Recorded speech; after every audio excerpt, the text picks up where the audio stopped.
In their last 4 games, Arsenal have won 0, with their last win being a 2-0 victory against Brighton, where they had 26 shots and played Brighton off the park. And after that game, Arsenal fans like myself were getting way too comfortable. You're right, I think it's some people say it's one of the best performances at home that we've seen this season from Arsenal, so especially in the league, that is, not in Champions League, but in the league. So do you think Arsenal can go to another level? We've got Liverpool next week, like they might need to, or do you think we're hitting the peaks? Because the fluidity's back. I think we can definitely go to another level. Quotes of people saying that Arsenal were the best footballing team in the Premier League were flooding comment sections, but after Arsenal's last 4 results, the optimism has been sent to the shops. It has been sent to the Shadow Realm, to Hueco Mundo where it belongs, to the bins, because we have not won a game in 4, and Arsenal fans are being humbled but are also pointing fingers. Who is to blame for our recent lack of success? Is it Arteta? Is it Havertz? Is it me? Is it Ivan Toney? Is it Zinchenko? Who is it? It's you. Now for me, this was inevitable. I saw this coming from miles away. As an Arsenal fan that is always prepared to suffer, and to experience pain, this was normal. I knew this would happen. So that's why when it hit, it didn't actually hit. I've been suffering for time. Who? Tell me who? From being a certain top 4 finisher to bottling the league last season, I have experienced pain since becoming an Arsenal fan. There has been no glory days, no success. It has just been like this forever. So of course, when these last 4 fixtures happened, every single time I knew it was coming. I could just tell. And when it did, I was not surprised. The game against West Ham, the game against Fulham, our recent loss to Liverpool, these were no surprises to me. And it's annoying because I'm just trying to enjoy life, and the only thing that is stopping me from enjoying it is Arsenal Football Club. You'd think it'd be something else, work or relationships, but no, it's a football team that I actually have no input in. I don't actually have any input in them. I can't physically change them and make them better. I can't step onto the pitch and make an impact, and that's what probably hurts. And even if I was allowed to make an impact on the pitch, I probably wouldn't be able to. I'd probably gas out in 20 seconds after running down the right wing. Many times I have tried to disassociate with Arsenal, but time and time again they keep coming back to haunt me, and it's an addiction. I'm addicted to watching this team, but it's toxic. I need to get away. Now there's many problems with this side, so let's just get into them. The one that everyone is talking about right now is the striker issue. We do need a striker, but why now? In the summer we also needed a striker. Even last season we also needed a striker, and it's been pretty obvious to me and to a lot of the fans that we have needed a striker, because when you look at the Arsenal squad, when you go down, you scroll down on your FPL app and you see our forwards and you see Jesus and Nketiah, I think it can take even an 8-year-old understanding that these two are not prolific strikers, and they have never been, and they will never be. So why are we going into a fresh season after, exceeding expectations last season? Why did we not just sort this out at the start of the season? It's like we knew, and even Arteta has come out and said we knew, we were prepared for this. Then why did you buy Havertz for 60 mil and not a striker? In 8 seasons with Arsenal, Eddie Nketiah has never got more than 10 goals in a season. Are you hearing this correctly? This is our backup striker that has been at this club for 8 seasons, that we went into this season with being the guy that if Jesus goes down, he's the guy that's going to take over. And Jesus is one injury prone player. He has about 3 injuries per week, and we had this guy as our backup. Arteta, what's going on? And to be fair to Eddie, he is the backup striker. He's coming on in the 80th minute, in the 90th minute. Why are we expecting him to have such an impact? And it's because the manager has talked so high about him.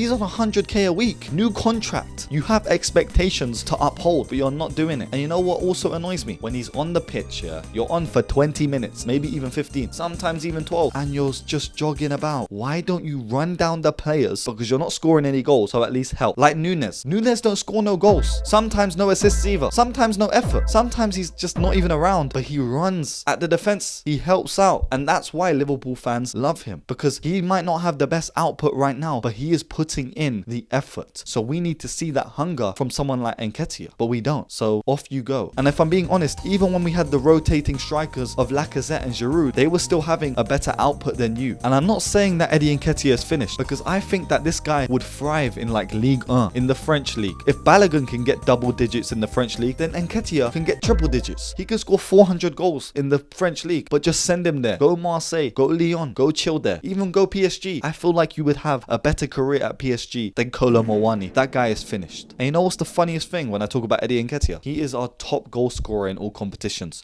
with 6 goals. I could probably score 6 goals. Maybe not in the Premier League, but maybe in the Turkish league. You never know. Now, Jesus on his day is amazing. Top baller, maybe R9 reincarnate, but his day is every other, 500 days, because that time where he becomes R9 is like 3 minutes in 1,000 minutes. So I'm tired of it. He is hardly a striker, and over the years, you have seen him go further and further back into the pitch. He's played right wing for Man City. He was kind of a striker. He's gone centre forward, but now he's like literally a false 9. So my argument is that Jesus has never and will never be the main guy for a team that is going to bag goals week in and week out because of evidence. Arteta knew this. Why would Guardiola get rid of a bagsman? Someone that bags goals every single season. He wouldn't do that. He wouldn't. And that's why he gave us Jesus, because he could see that this guy was an injury prone, inconsistent, kind of half striker. So Jesus and Nketiah, they can never be the main guys for Arsenal. They will never be prolific goal scorers. So obviously a striker is a position that we need to improve on. It's simple, and many people have said it. The whole internet is saying it. And finally, even in Aubameyang's last stint with Arsenal, where he got cut off mid-season and got sent to the shops, he's still got 7 goals in 15 games. That is not even great. That is not even mediocre, but that is still better than Eddie Nketiah and Jesus this season. So a striker is needed, but that is not the only thing. I think Arsenal fans need to hold their hands up, especially the Arteta Defense League. They need to hold their hands up and say that Arteta messed up. When buying Kai Havertz for 60 million, it definitely did go down the drain, because it was a missed opportunity to actually strengthen in areas that we needed, or to actually bring in a like-for-like substitute or replacement for Xhaka, because we have not done that. And I'm not saying that Kai Havertz is terrible and lanky and kind of looks like Slenderman and also is like a ghost on the pitch because he always hides from the ball behind the ref. I'm not saying that. But what I am saying is that he doesn't really offer much. Every time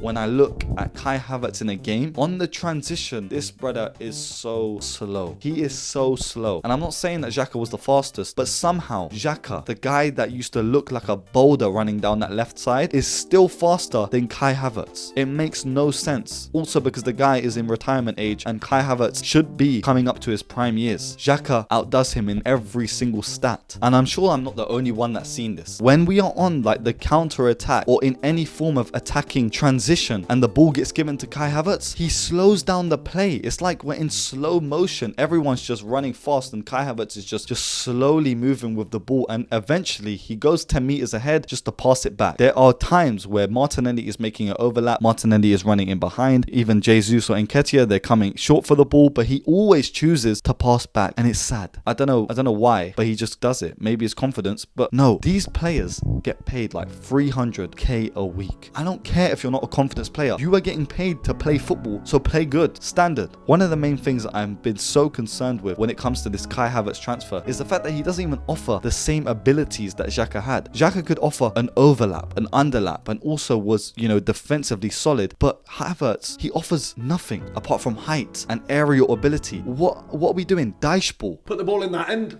Stop it going in that end. We don't even play like that. We don't need someone that is only good in the air. It makes no sense. And that's why, again, moving on to my next point, that chemistry has dropped in the team. I'm talking like it's ultimate team, but realistically, when you look as an Arsenal fan, you will see that some of these players had big, strong connections last year, with that left-hand side being one of them. Zinni, Xhaka, and Martinelli were running riot. Ben White, Saka, and Ødegaard, the little triangles were amazing, but this year it's all disjointed. That left side has been completely ghostly because Zinchenko is a defensive liability, we know that, but he used to be able to get away with his stuff last season because Xhaka was so defensively solid. Without that solidarity with Havertz, Zinchenko's been getting caught out. Also, without the overlap from Havertz and the underlap from Havertz, Martinelli has been isolated. So one player is affecting 2 positions, but Arteta still persists to start this guy. If I can see it, no coaching badges, no nothing, expert FIFA player, he can see it. But he is just so headstrong that he wants this to work, so it will eventually work. Also on the right side, Saka is completely isolated. Ben White is not even making overlaps anymore, and when he does, there is no real cover or support. It just looks like a bunch of mess when they're all kind of standing next to each other. Ødegaard looks lost because, again, on the defensive side of things, Ødegaard has a massive role now because he can't just be let to do his creative flow. Because last season we had two holding guys with Xhaka and Partey. Partey that would sit and, you know, not really go too high up. Xhaka that was defensively apt, but also being smart on the attacking front,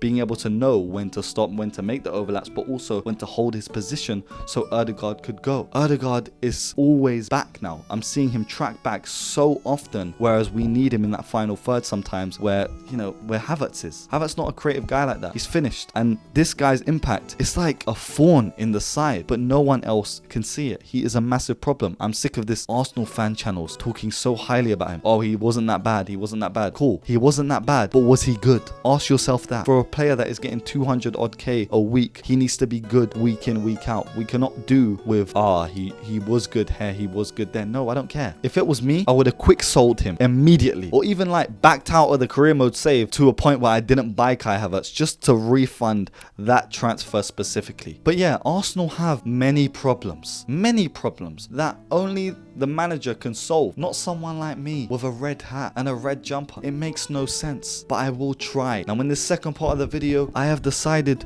to become Arsenal's manager and see if anything that I do I can actually back up on FIFA, because I can't actually become Arsenal's manager, but I can do it on the game. And yeah, we'll get into that. So Jib took over Mikel Arteta's role as Arsenal manager, and the first thing I decided to do was head to that squad and cut it down like a tree. David Raya, you think you can come to my team and replace my keeper, Aaron Ramsdale? Terminated. Released from the club. Kai Havertz, a waste of space, a waste of money. Slender man on the pitch, I don't need you. Eddie Nketiah was my first sale, with him going to Aston Villa for 11 point something million. I couldn't care less. He's gonna go play backup striker to Ollie Watkins. I had many players on my shortlist, one being Dusan Vlahovic, the big man from Juventus, the first striker that I really wanted to buy in this career mode. Not really, that is a complete lie. The whole point of this was to buy Ivan Toney and see how big of an impact that he would have on the squad. But I actually found out that he got taken out of the game because of his betting ban in real life. So Dusan Vlahovic, 50 million plus El Neni and a bag of chips. I'm expecting 25 goals from you minimum. I then brought in Borja Majoral. I don't know how to say that brother's name, but he has got linked with Arsenal, aka Robbie. You know, on AFTV, he has been talking about the likes of Borja Majoral and how he submitted a 22 million bid for him. So I submitted a 22 million bid and it got accepted, of course, because the guy's worth like 6 million on the game. So I brought him in too. I then went and got Amadou Onana as a replacement for Thomas Partey and was immediately disappointed with the fact that he was 76 overall. So I replaced Thomas Partey with someone that was 10 overall worse than him. Inshallah, we make it this season. I then decided, because of that Onana transfer, to bring in Zubimendi. We needed an actual CDM, and Onana was not going to start for my team. I tinkered with the tactics a little bit, and this was my squad going into this season. Let's see how good we do. But before that, I decided, you know what? I might as well play a game. Might as well play a game and see how good my side is. With all the changes that I made, how good would these lot play under my managerial position against Man City in the Community Shield? And I was not disappointed. I was actually devastated because I played the game and we actually got smoked like 2-0. So I was actually playing until the 80th minute and then I just jumped to sim. I had enough because I was dominating in that first half, but Vlahovic, he was just not showing me any signs that he could be a clinical striker. So I blame him and not me. And also the defending on the game is just kind of messed up. So back to simming. Let's sim all the way to January 14th on this day right now when this video should be dropping and see how well Arsenal are doing in the league. Are we going to one-up Mikel Arteta, or will we lack the ability to control a team? Well, clearly it's harder than it looks. I was sat in 4th position at the halfway mark, January 14th.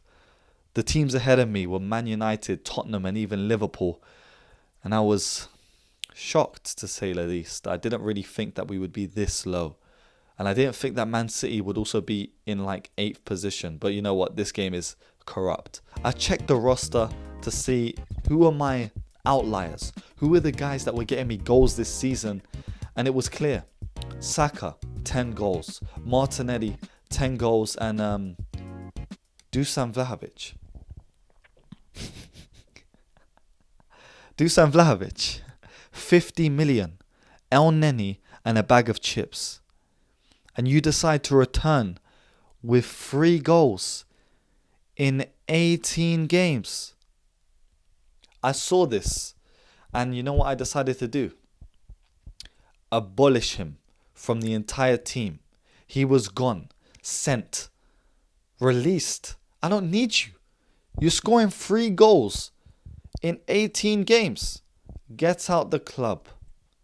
Get out the club. There were changes that needed to be made and I decided to make some. There were strikers that I needed. I then went in for Jonathan David, mainly because I like his name, and we got that deal done with 7 million plus Emil Smith Rowe and also a pack of Monster Munch.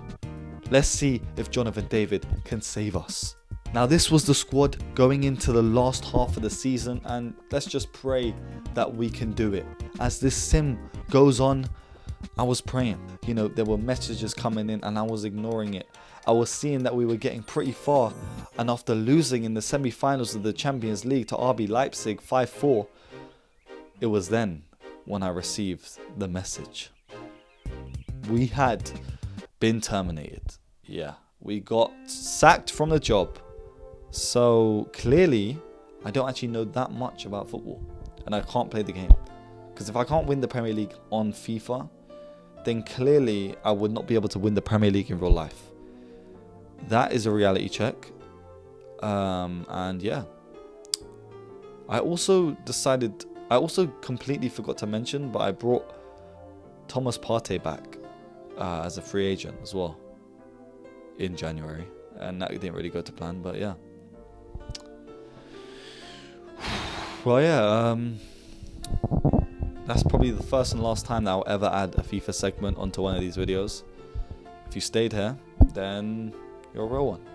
Leave a like, comment, subscribe, and stay safe, stay blessed, and peace. Never support Arsenal. Worst team ever.